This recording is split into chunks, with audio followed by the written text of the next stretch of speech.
If you experience an impending sense of doom, a constant sense of dread, there is a reason for it. And I'm going to break down for you exactly what that reason is right now.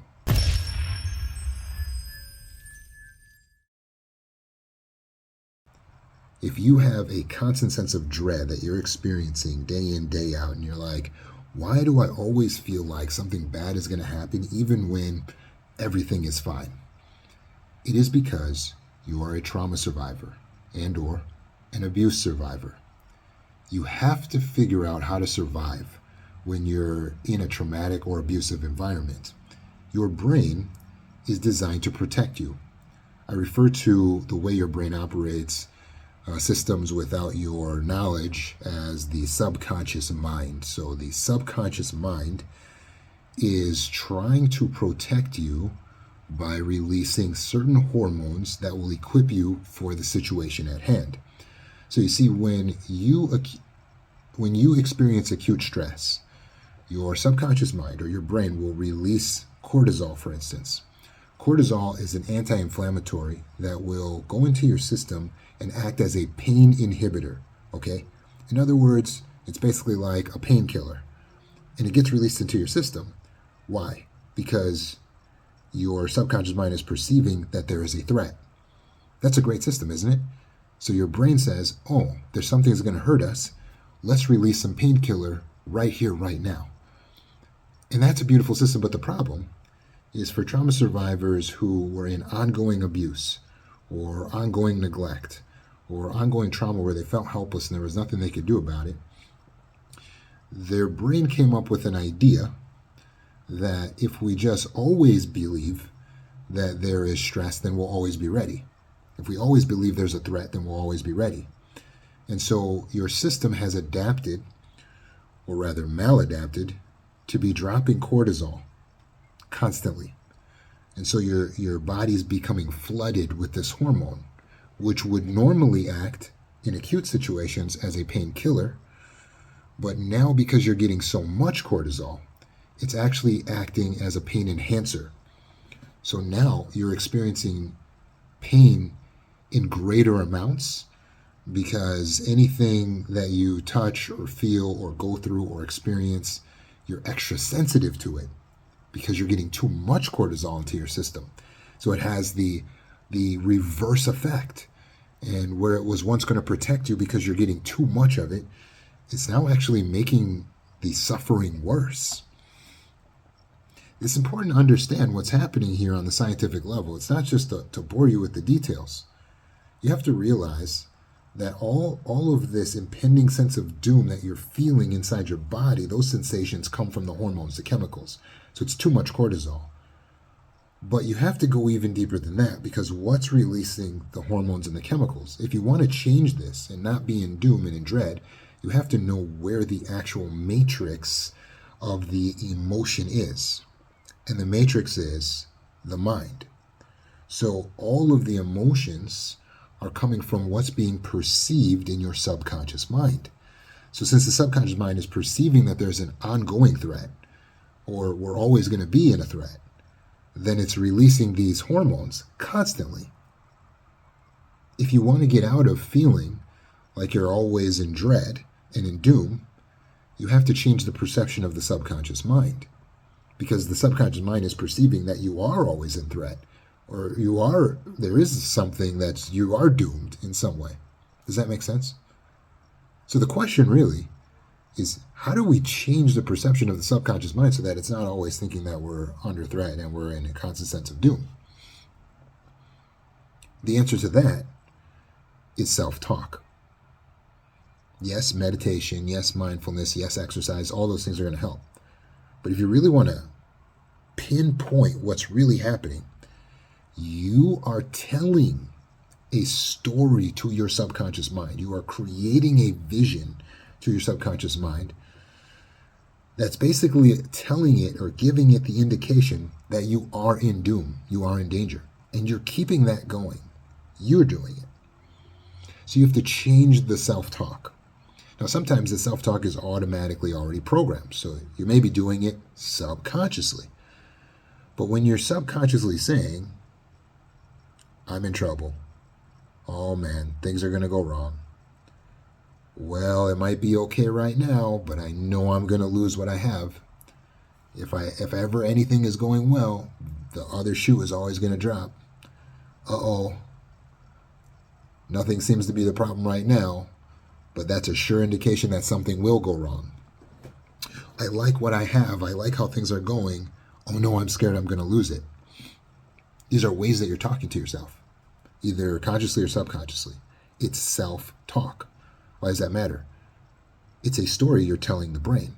When the brain hears you, which it does hear you, it says, okay, let's get you prepared for the danger that you told us is coming. And it drops cortisol into the system. And then what do you feel? Ugh, an ongoing sense of dread, like a black cloud is just hanging over you at all times. Why is this happening? Because you're telling it a story. I'm doomed. Everything is always going to work out badly in the end. I'm definitely going to get hurt no matter what. There is nothing I can do to stop the pain that's coming. I am helpless in this situation. I can't overcome it. I'm not capable. My brain doesn't work. I can't think. I'm too tired. I'm too sick. I'm not able. I'm not capable. I can't. I fear. I'm scared. That's what you're feeding it. And the more you do that, what's going to happen? It says, we can't. There's nothing we can do. Okay, brace for more pain. So what's it going to do? It's going to drop the painkiller. But what's the problem? You're getting too much of the painkiller. Too much of the painkiller actually makes you more sensitive to pain. So now what happens? Now you're getting a reinforcement that bad things are always happening, because even when something small happens that wouldn't dysregulate someone else, it's going to throw you way out of whack. Why? Because your system's already flooded. So now when anything happens, you go, oh my God, I can't handle it. I can't take it. I can't handle for me to have gotten a bill or a charge on my account. Or I can't handle for my password to not be working right now.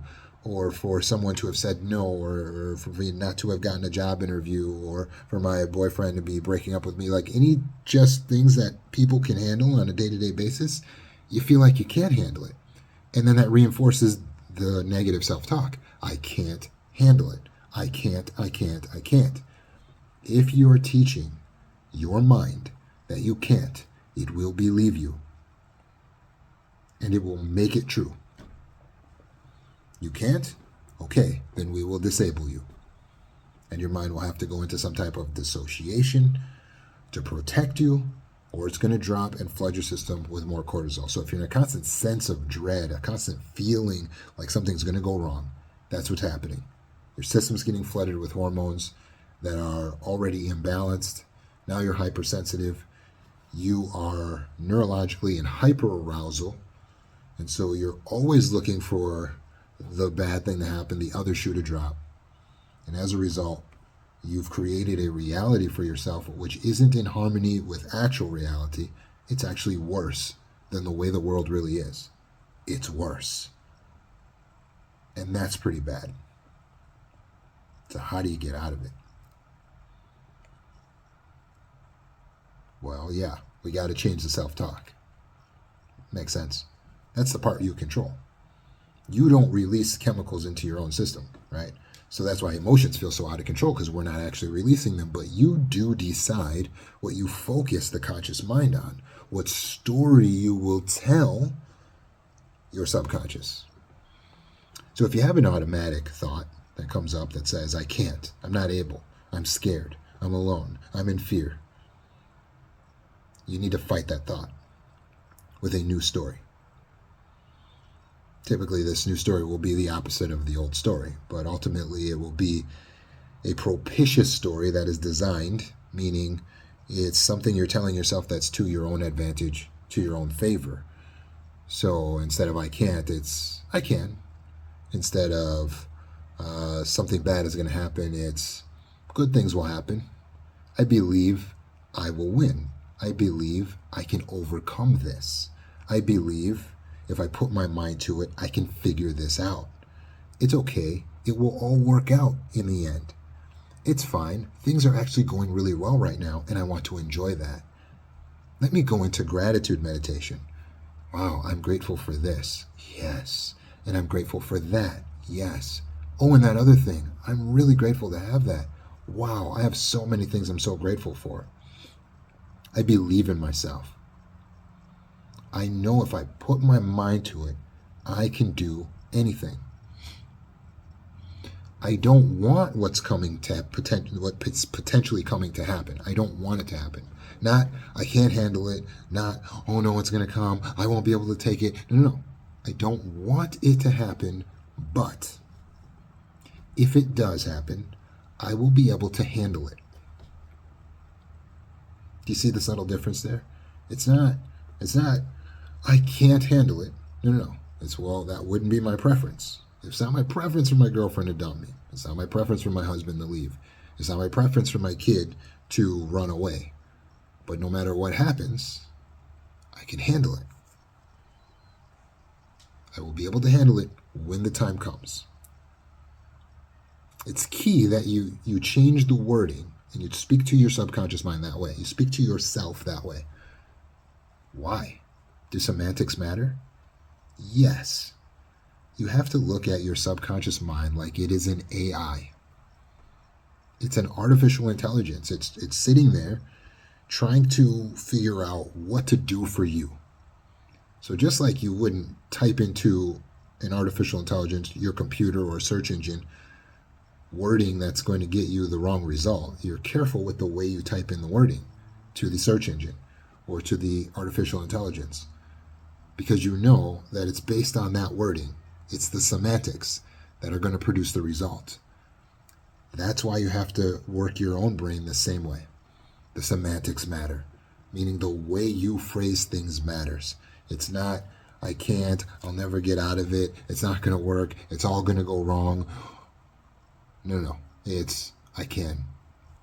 I will figure this out, I will get out of this, I will escape, I will win. I believe in myself. I may have lost the battle, but I will not lose the war. This is all going to turn out in my favor in the end. I will be successful. I will be prosperous. I will achieve my goal. I will have what I want. I am lovable. I am capable. I am able. Things are going well for me already. Life is really good right now. Life is only going to get better. It's going to get better. And guess what sensation you're going to feel when you tell yourself that life is good and it's going to get better? Just guess what sort of sensation you're going to feel. It's the opposite of dread. You may even feel a sense of anticipation, like positive anticipation. What do they call that? Excitement, which is a cousin of joy. So if you want to get into joy, contentment, happiness, peace, change the self-talk. Change the way that you're speaking to your subconscious mind. Not 10% of the time, not 20% of the time, all the time. Can we never be critical or point out something negative? No, no, no. We don't want to be extreme. It's okay to occasionally be critical with our eye. But having something negative to say should only come up about 10 to 15% of the time. Your system is designed to run on 85 to 90% positive propitious thinking, which will release into the system 85 to 90% good chemicals and hormones that are going to make you feel good. But it should get some cortisol. How much? About 10%. Too much more than that, and it's poisonous to your system. So please, you control how you feel by controlling how you think. Positive self-talk from now on. Build yourself up.